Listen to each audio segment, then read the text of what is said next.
ఉత్సాహంగా ఉల్లాసంగా చదువు సాగాలి, గొప్ప గొప్ప ఉద్యోగాలు సాధించాలి. Vignan deemed to be university. Fish Venkat గారికి ఇండస్ట్రీ పరంగా ఎంతోమంది స్నేహితులు ఉన్నప్పటికీ కొంతమంది మాత్రం ఆయన ఎంతో అభిమానంగా చూస్తారని చెప్పొచ్చు. ఒక్కొక్కరిగా అయితే ఇప్పుడు ఫిష్ వెంకట్ గారిని చివరిసారిగా చూడడానికి అయితే ఇక్కడికి వచ్చిన పరిస్థితి కనిపిస్తుంది. ఎంతగానో ఇండస్ట్రీ మొత్తం కూడా కన్నీరు మున్నీరైన పరిస్థితి కనిపిస్తుందని చెప్పొచ్చు. ఇప్పుడు మనతో పాటు కొంతమంది ఉన్నారు, వారితో పాటు మాట్లాడదాం. నమస్తే అన్న. అంటే ఇండస్ట్రీ పరంగా ఆయన మీతో చాలా సన్నిహితంగా ఉంటూ ఉంటారు. అలాంటిది ఇలా ఈ విషయం అనేది అసలు ఒక్కసారిగా మనసు కలిచివేస్తుందని చెప్పొచ్చు. గత ఒక నెల నుంచి అన్నకు చాలా సీరియస్ ఉన్నది. హాస్పిటల్లో బోడుప్పల్ హాస్పిటల్లో ఉండే. అక్కడికి వెళ్ళినాము. చాలామంది పెద్దవాళ్ళు, మినిస్టర్లు, హీరో విశ్వక్సేన్ సార్ అందరూ వచ్చి సాయం చేశారు చాలామంది. కాకపోతే అన్నని ఇవాళ మనము అసలు చనిపోయినంటే మేము నమ్మలేకపోతున్నాము. చాలా బాధాకరమైన విషయం ఇది. మా అన్న లేడు, మాతో పాటు ఎన్నో సినిమాలు చేసిండు, కానీ ఇప్పుడు లేడన్న. అంటే ఎప్పుడు తెలిసిందన్న? అంటే మిమ్మల్ని బాధ పెట్టాలని కాదు, కానీ మీ ఇద్దరి మధ్య ఉన్న ఆ సన్నిహితాన్ని ప్రజలకు, ఆయన అభిమానులకు తెలియాలని మాత్రమే అనమాట. ఎప్పుడు తెలిసింది మీకు అసలు ఈ విషయం? నైట్ 10:30, 11 ఆ టైంలో తెలిసింది నాకు. నేను లేకుండా బయట ఉన్నాను, రాలేకపోయినా. అందుగురించి మార్నింగ్ వచ్చిన.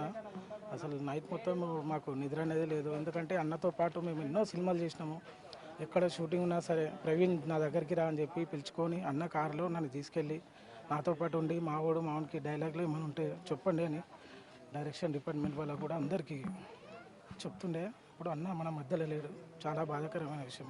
అంటే అందరూ కలిసి కొన్ని సినిమాలు చేస్తే ఆయన ఒక్కరు కూడా ఎన్నో సినిమాలు నవ్వు పండించిన వ్యక్తి అని చెప్పొచ్చు. పెద్ద పెద్ద హీరోలతో పనిచేశారు. అలాంటిది ఈరోజు ఆయనకి ఇలాంటి మరణం అనేది అసలు ఎలా చూడొచ్చు అంటారు? ఈ ఇండస్ట్రీలో ఒక మంచి కామెడియన్, మంచి యాక్టర్ మిస్ అయ్యిండు. ఎందుకంటే ఆయనతో పాటు మాకు చాలా అనుభూతి ఉంది. అన్నతో పాటు చాలా మంచి మూవీస్ కూడా చేసినాము. అన్న కూడా మాకు బాగా ఎంకరేజ్ చేస్తుండే. సినీ ఇండస్ట్రీ మొత్తం చాలా బాధాకరమైన విషయము. ఇంత మంచి ఆర్టిస్టు మిస్ అయిపోయిండు. చాలా బాధగా ఉందండి. అంటే ఇందాక అనుకున్నట్టుగా పెద్ద పెద్ద హీరోలతో ఆయన వర్క్ చేశారు. ఎన్టీఆర్, అల్లు అర్జున్, ప్రభాస్ వీళ్ళందరూ. కానీ ఇప్పటి వరకు కూడా వాళ్ళ దగ్గర నుంచి ఎటువంటి స్పందన లేదు అంటూ కూడా కుటుంబీకులు చెప్తున్న పరిస్థితి. ఈ విషయం నుంచి మీకు ఏమైనా తెలుసు? ఆ విషయం గురించి అయితే మనకు అంత ఐడియా లేదు. వాళ్ళకు పెద్దవాళ్ళకు తెలిసిందో లేదో తెలియదు. కాకపోతే వాళ్ళకి తెలిసి ఖచ్చితంగా హెల్ప్ చేసేవాళ్ళు. కాకపోతే అన్న బాడీ కూడా సహకరించలేదు.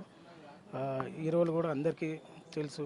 వాళ్ళు కూడా చాలా బాధపడతారు. ఎందుకంటే అన్న వాళ్ళతో పాటు ప్రభాస్ సార్ కానీ, పవన్ సార్ కానీ పెద్ద పెద్ద ఆర్టిస్టులతో, పెద్ద పెద్ద హీరోలతో చాలా పెద్ద మూవీస్ చేసిండు అన్న.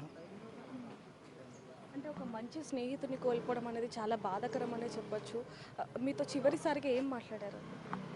మొన్న బుడుపల్ హాస్పిటల్కి వెళ్ళినప్పుడు ఏం ప్రవీణ్ బాగున్నావా అన్నాడు. ఆయన అంత స్థితిలో ఉండి కూడా నాకు బాగున్నావా, తిన్నావా అని చెప్పి చాలా ఆత్మీయంగా మంచిగా మాట్లాడి. నాకు అదే లాస్ట్ మాట. మొన్న ఇక్కడ చందనగర్ హాస్పిటల్కి వెళ్ళినప్పుడు ఐసీయూలోకి వెళ్ళి చూసి వచ్చిన 3 days బ్యాక్. అప్పుడు మాట్లాడే పొజిషన్లో లేడు, చాలా సీరియస్గా ఉన్నాడు అని చెప్పారు డాక్టర్లు. ఐసీయూలో ఉన్నారు, వెళ్ళనివ్వము అది ఇది అంటే మమ్మల్ని చూసి డాక్టర్లు గుర్తుపట్టి సరే మీరు వెళ్ళండి అని చెప్పి నేను గబ్బర్ సింగ్ సాయిని ఇద్దరం కలిసి వెళ్ళి చూసి వచ్చినాము 3 days బ్యాక్. ఆయన తల్లి కూడా ఎంతగానో అంటే ఆవేదన పడుతున్న పరిస్థితి అని చెప్పొచ్చు. అంటే మద్యానికి బాగా బానిస అయ్యాడు, దాని కారణంగానే ఈరోజు ఇలాంటి పరిస్థితి కనిపిస్తుంది. ఇంట్లో ఫ్యామిలీకి బాధ ఉండదు. అలా మమ్మీకి, అందరికీ, అలా మిస్సెస్కి, వదినకి కానీ, అలా బాబుగా 2 బాబులు, పాపకు, వాళ్ళకు కూడా చాలా బాధాకరమైన విషయం. ఎందుకంటే ఇంత మంచి గొప్ప ఆర్టిస్టు వాళ్ళ డాడీ మిస్ అయినని చెప్పి చాలా బాధగా ఉంటుంది. వాళ్ళు కూడా చాలా బాధపడుతున్నారు. అంటే ఆయనకు సంబంధించి ఫిష్ వెంకట్ గారు అంటే మీకు ఏం గుర్తుకొస్తుంది అన్న? వెంకటన్న అంటే ఇది బ్రాండ్, అది తెలంగాణ స్లాంగ్ కానీ ఏదన్నా కానీ ఇది బ్రాండ్, అది అంతే. ఆయన మాట్లాడితే ఆయన ప్రతి మాట ఏం మాట్లాడినా కూడా నోట్లకి వెళ్ళి వచ్చే మాట అది వండర్ ఉంటుంది. అది ఏం మాట్లాడినా రారాబోయ్ ఏమ్రా, ఆయనది తెలంగాణ స్లాంగ్లో ఆయన దానికైతే తిరుగులేదు. ఆయన ఇండస్ట్రీ పరంగా చాలా మంచి పేరు తెచ్చుకున్నారు. చాలా మంచి పేరు తెచ్చుకున్నాం. వెంకటన్న అంటే గుర్తుపట్టని వాళ్ళు లేరు. మంచి ఆర్టిస్టులు, పెద్ద ఆర్టిస్టులు కూడా ఫిష్ వెంకటన్న కూడా వెంకట్ ఫిష్ చేపలు తెచ్చినావా లేదా అని చెప్పి చాలా బాగా మాట్లాడుతుండే. అన్న అందరికీ హీరోలకు కూడా పెద్ద వాళ్ళకు కూడా మధ్యాహ్నం లంచ్కి ఫిష్ తీసుకొచ్చి అందరికీ తినిపిస్తుండే.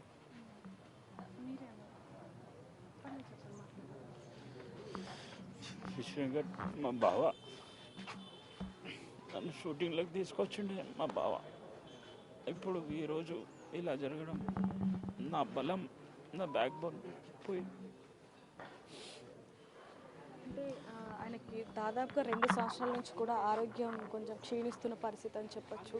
కాలు కూడా కొంతవరకు మేము వెంబడే ఉన్నాం మేడం, చాలా ఇబ్బంది పడేవాడు.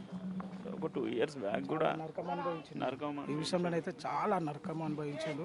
అసలు చెప్తున్నా దేవునికి ఎలా అనిపించిందో ఏమో కానీ దగ్గర దగ్గర ఒక 2-3 years నుంచి బాగా నరకం అనుభవించింది అన్న. అసలు మాకే చాలా బాధ అనిపించింది. అన్నం చూస్తుంటే అసలు ఏంది ఎట్లున్న వ్యక్తి ఎట్లా అయిపోయినని చెప్పి మాకు ఆయనను చూడాలంటే అసలు మాకు కళ్ళకెళ్ళి ఆ లీల అవతల ఆ పరిస్థితిలో ఉండే మేమైతే చూడలేక పోయినాం అన్నని. మీ కళ్ళల్లో ఆ కన్నీరు చూస్తేనే, ఆ మాటల్లో ఆ బాధ మాకు అర్థమవుతుంది మీకు ఆయన ఎంత అటాచ్ అనేది. ఆయన వల్లనే మేము ఇండస్ట్రీలో ఉన్నాం మేడం. ఆయన ప్రతి కొత్త సినిమాకు పోయినా బాగా రా, నీకు నేను వేషం ఇప్పిస్తా అని వేషాలు ఇప్పించేది. ఇప్పుడు ఆయన మా మధ్యలో ఎంతో మందికి ఇండస్ట్రీ పరంగానే కాకుండా ఇంటికి ఎవరైనా సాయం అని వస్తే ఖచ్చితంగా హెల్ప్ చేస్తారు అనేది ఇక్కడ చాలా మంది చెప్తున్నారని చెప్పొచ్చు. ఖచ్చితంగా మేడం. నాకు కూడా ఎన్నోసార్లు హెల్ప్ చేసిండు, నా ఎంబడి ఉన్నాడు. ఏం కాదు, ఇక్కడ నుంచి వచ్చినా విలేజ్ల నుంచి వచ్చినా ఎవరు వచ్చినా సరే ఖచ్చితంగా ఆయన ఇంట్లో 2-3 days ఉండి వాళ్ళ ప్రాబ్లం మొత్తం సాల్వ్ చేస్తుండే. ఏమైనా మనీ పరంగా కానీ ఏదన్నా కానీ హెల్ప్ చేసి వాళ్ళకు హైదరాబాద్లో ఫిష్ వెంకట్ అన్న ఉన్నాడు అనే ఒక ధైర్యం అందరికీ. విలేజ్ల నుంచి కానీ ఎక్కడి నుంచి వచ్చినా సరే వాళ్ళ ఇంట్లో ఖచ్చితంగా ఉంటుంది. ఎవరైనా సరే అందరికీ హెల్ప్ చేసే వ్యక్తికి ఇంత బాధాకరమైన విషయము. మన వాళ్ళు బయట వాళ్ళు అని ఏ భేదం లేకుండా, అన్న ఇట్లా నాకు కష్టం ఉంది అంటే రా నాతో అయినంత నేను చేస్తా. ఆయన ఏపీఎస్లో కానీ ఎక్కడైనా కానీ ఆయన ఫేస్ వాల్యూతో వాళ్ళ ప్రాబ్లం క్లియర్ చేస్తాం. మీరు ఎటువంటి ఇబ్బంది ఉన్నా నా దగ్గరికి రండి. అంటే దాదాపుగా 2-3 సంవత్సరాల నుంచి కూడా ఇండస్ట్రీకి దూరంగా ఉన్నారనేది కూడా మనకు తెలుసు అందరికీ కూడా. ఎందుకంటే ఆయన ఆరోగ్యం సహకరించలేదు కాబట్టి. అంటే అంత పెద్ద పెద్ద సినిమాల్లో హీరోలతో పనిచేసిన వ్యక్తి ఈరోజు ఈ విధంగా మరణించడం అనేది 2 తెలుగు రాష్ట్రాల్లో కూడా అసలు ఫ్యాన్స్ కూడా జీర్ణించుకోలేని పరిస్థితి కనిపిస్తుంది. కానీ కుటుంబ సభ్యులు మాత్రం కొంచెం ఆ 50 లక్షలు ఉండుంటే ఆయన బతికించుకోలే వాళ్ళమంతా కూడా చెప్తున్నారు. అవును మేడం, కానీ అది ఫేక్ న్యూస్గా ప్రభాస్ గారిది చెప్పింది, అది ఫేక్ న్యూస్ అని చెప్పి తెలిసింది. వాళ్ళు ఆ ఫోన్ రాగానే ఎంతో ఆనందపడ్డారు.